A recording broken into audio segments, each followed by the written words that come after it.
हम आधुनिक भारत के लोग हैं। हम उस भारत के लोग हैं जो विश्व की 6वीं सबसे बड़ी इकोनॉमी बन गई है, जो तकनीक के मामले में आज काफी उन्नत है। यहाँ संचार के साधन और यातायात के साधन किसी भी बड़े देश के बिल्कुल बराबर है। हमारे हाथ में मोबाइल फोन होता है, जिसमें हम बस कुछ ही सेकंड्स में किसी भी विषय के बारे में जानकारी हासिल कर सकते हैं। हमें जहां जाना हो पल भर में दूरी तय कर लेते हैं। हवाई जहाज या ट्रेन के माध्यम से कुछ ही घंटों में उस स्थान पर पहुंच भी जाते हैं और अपना काम करके वापस आ जाते हैं। इतनी सुविधाएं हैं आज हमारे पास। लेकिन यदि पल भर के लिए हमें किसी सुविधा से दूर रखा जाए तो बिल्कुल हम बेचैन हो उठते हैं और ऐसा लगता है कि हमारा जीवन बिल्कुल मुश्किल हो चुका है। बिल्कुल घुटन सी महसूस होने लगती है। तो सोचिए उस जमाने में लोग किस प्रकार रहते होंगे जब ये सब कुछ उपलब्ध नहीं था। सोचिए आज से 1000 साल पहले का भारत कैसा रहा होगा, कैसे लोग अपने रोजमर्रा की जिंदगी में आने वाली चुनौतियों से निपटते रहे होंगे। तो दोस्तों आज हम इन्हीं सब सवालों का जवाब तलाशने की कोशिश करेंगे। यह लेख बहुत ही रोचक और जानकारी से भरपूर है, तो अंत तक जरूर पढ़ें। दोस्तों आज जब हम भारत को देखते हैं तो हमें लगता जरूर है कि भारत एरिया के मामले में काफी बड़ा देश है, लेकिन 1000 साल पहले का भारत इससे भी कई गुना विशाल था। बीते 1000 साल में भारत देश ने विभाजन के कई दंश सहे हैं, जिसके चलते भारत के कई महत्वपूर्ण इलाके अलग हो गए और आज अपनी एक अलग देश की पहचान बनाकर दुनिया में अस्तित्व में है। लेकिन 1000 साल पहले ऐसा नहीं था। 1000 साल पहले भारत का क्षेत्र 1000 साल पहले के भारत का मतलब था भारत, पाकिस्तान, ईरान, अफगानिस्तान, म्यांमार और बांग्लादेश। ये सभी मिलकर एक भारत का निर्माण करते थे। भारत देश क्षेत्रफल की दृष्टि से उस वक्त बहुत ज्यादा विशाल था। शायद इसलिए पहले मुगलों का भारत पर आगमन शुरू हुआ। उसके बाद अंग्रेजों ने भारत पर अपनी नजरें जमाए और यहाँ राज किया। 1000 साल पहले भारत की जनसंख्या अब भारत एरिया में तो बहुत था, लेकिन इसकी जनसंख्या लगभग 3 से 4 करोड़ के आसपास थी, जो कि उस वक्त की दृष्टि से एक बड़ी जनसंख्या मानी जाती थी। क्योंकि 1000 साल पहले भारत, चीन और यूरोप की जनसंख्या की दृष्टि में सबसे बड़ी मानी जाती थी। 1000 साल पहले भारतीयों की जीवन शैली, उस वक्त भारतीय लोगों का रहन सहन और जीवन शैली बहुत ही साधारण हुआ करती थी। एक आम भारतीय अपने पूरे जीवन काल में 150 से 200 किलोमीटर के आसपास के एरिया को ही घूम फिर पाता था। इसकी मुख्य वजह ये थी कि उस दौर में यातायात का मुख्य साधन या तो घोड़ा था या फिर बैलगाड़ी, और हम जानते हैं कि इन दोनों ही माध्यम से बहुत ज्यादा दूर तक यात्रा करना संभव नहीं है। खासकर एक आम व्यक्ति के लिए तो ये बहुत ही ज्यादा मुश्किल हो जाता है। इसकी दूसरी वजह थी जरूरत। जैसे कि प्राचीन भारत में लोगों के रोजगार का मुख्य जरिया खेती हुआ करती थी और खेती के लिए जरूरी सभी आवश्यक चीजें अपने आसपास ही मिल जाया करती थी। इस वजह से उन्हें बहुत ज्यादा दूर जाने की आवश्यकता भी महसूस नहीं होती थी।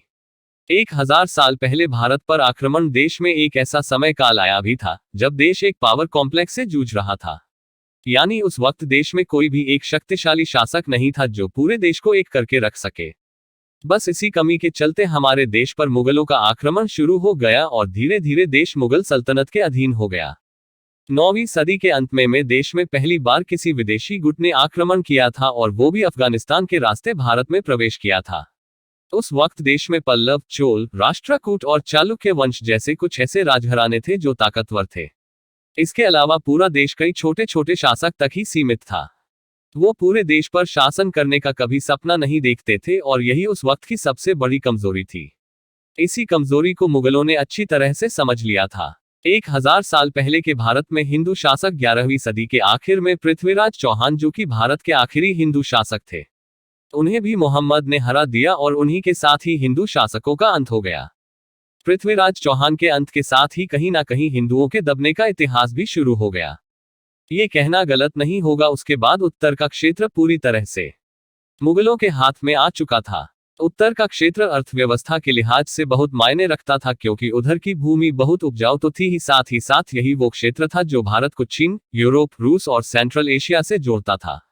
1000 साल पहले दिल्ली का महत्व इस समय हर शासक का सपना होता था कि वो दिल्ली पर राज कर सके, क्योंकि दिल्ली देश का केंद्र होने के साथ साथ व्यापार का भी केंद्र थी। हमारे देश को सोने की चिड़िया कहा जाता था। ये बात तो आपने सुनी ही होगी, पर ऐसा क्यों कहा जाता था वो कारण भी आज आप जान लीजिए। असल में आज से 1000 साल पहले का जो समय था वो भारत के लिए आर्थिक रूप से बहुत ही अच्छा था। 1000 साल पहले भारत की आर्थिक स्थिति, आज हम जीडीपी की बात करते हैं, हम देखते हैं कि इंडिया आर्थिक मोर्चे पर चीन से पीछे है। एक्सपोर्ट्स की बात हो या जीडीपी की बात हो, दोनों ही मामले में चीन आज हमसे काफी आगे दिखाई देता है। पर आज से 1000 साल पहले ऐसा नहीं था। दोस्तों, शायद आपको यकीन नहीं होगा, लेकिन आज से 1000 साल पहले पूरी दुनिया में एक्सपोर्ट होने वाली चीजों में से 30% गुड्स एंड सर्विसेज का एक्सपोर्ट भारत करता था, जबकि चीन 25% और यूरोप 11% एक्सपोर्ट करता था। भारत सबसे ज्यादा कपड़े, मसाले एवं खाने की चीज एक्सपोर्ट करने के लिए जाना जाता था। भारत विशेष रूप से मसालों के लिए बहुत फेमस था। यहाँ तरह तरह के मसाले मिल जाते थे। तभी तो यूरोपीय देशों में भारत के बारे में आज भी कहा जाता है कि हम भारतीय बहुत ही मसालों का प्रयोग करते हैं। लेकिन ये आज की बात नहीं है, बल्कि हम बहुत पुराने वक्त से मसालों का उपयोग करते आ रहे हैं। या यूं कहें कि मसालों के जनक हम ही हैं, तो ये भी कहना गलत नहीं होगा। 1000 साल पहले भारतीयों का गांव और शहर, यदि लोगों की जीवन शैली की बात करें तो लोग ग्रामीण जीवन जीना पसंद करते थे। इसलिए कुल आबादी का 10% ही मात्र शहर में रहते थे, बाकी के 90% लोग गांव में ही रहा करते थे। गांव की जीवन शैली बहुत ही सरल थी, अधिकतर लोग खेती पर ही निर्भर करते थे। इसलिए हर गांव में पानी की व्यवस्था करना बहुत ही आवश्यक होता था। जिन गांव में प्राकृतिक रूप से तालाब बने हुए थे, वहां पर तो कोई समस्या नहीं थी, पर ऐसे गांव जहां तालाब नहीं थे, वहां तालाब खुदवाया जाता था ताकि बरसात का पानी उसमें संचय किया जा सके। खेतों की सिंचाई के लिए किसान मुख्य रूप से बरसात के पानी पर ही निर्भर रहा करते थे। हर गांव अपने आप में बहुत ही खास हुआ करता था। उस जमाने में शायद ही कोई ऐसा गांव रहा हो जहां पर कोई मंदिर ना हो। गांव में एक आम मंदिर होने के साथ साथ कुलदेवी का भी मंदिर हुआ करता था, जिसके बारे में लोगों की मान्यता रहती थी कि वो गांव की देवी है और कोई भी शुभ कार्य करने से पहले वो लोग उस मंदिर पर पूजा अर्चना किया करते थे। 1000 साल पहले के भारत का बाजार 1000 साल पहले भी बाजार हुआ करते थे, लेकिन वो बाजार आज की तरह आधुनिक नहीं होते थे। उसमें से बस कुछ जरूरत की चीजें मिला करती थी। लोग दुकान भी लगाते थे, लेकिन उन दुकानों में अधिकतर कपड़े, खाने के सामान, मसाले, इत्र, पूजन सामग्री इत्यादि ही मिला करती थी। उस जमाने में मुद्रा का भी चलन था।